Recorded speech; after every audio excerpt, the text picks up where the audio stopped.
আধুনিকতার ছোঁয়াছাড়ায় কয়লার দগদগে আগুনে লোহাকে পুড়িয়ে পিটিয়ে টুংটাং শব্দে তৈরি করছে ছুরি চাপাতি। মূলত কোরবানির ঈদকে সামনে রেখে খুলনার কামারপাড়াগুলোতে চলছে এই রকমের কর্মযজ্ঞ। সকাল থেকে রাত পর্যন্ত কাজ চলছে জোরে সোরে। পুরানো দা ছুরি শান দেওয়া থেকে শুরু করে নতুন সরঞ্জাম তৈরিতে ব্যস্ত সময় পার করছেন তারা। ঈদ যত ঘনিয়ে আসছে কাজের চাপ ততই বাড়ছে। এগুলো আমাদের আগে বানানো ছিল, এগুলো মেরামত করলাম আর কি। গরু কাটার লাগে, আপনার জায়গায় ধার বানানোর লাগে, এগুলো আর কি এখানে নিয়ে আসছিলাম আবারই, সেইটাই আর কি। আর এই এবার মানে গরু কাটার লাগে আপনার এটা নতুন আর কি এই বটিটা বানাইছে, এই 2000 টাকা দিয়ে বড় বটিটা। না, আগেও যেরকম রেট ছিল এখনো সেরকম রেট, কম বেশি না এইখানে আর কি।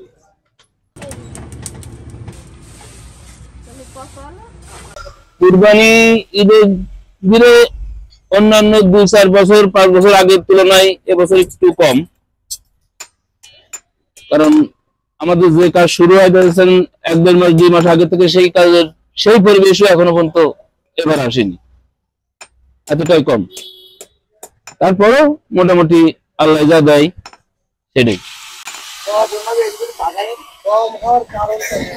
কম হওয়ার কারণ দ্রব্যমূল্য বেশি, প্রত্যেকটা মানুষের ইনকাম কম। ছুরি চাপাটি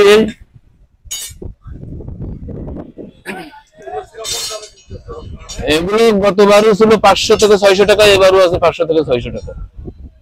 অন্যান্য প্রোডাক্টের যা দাম হিসেবে আমাদের কোনো কিছুর দাম বাড়ায়নি, কারণ বাড়াবো কি করে?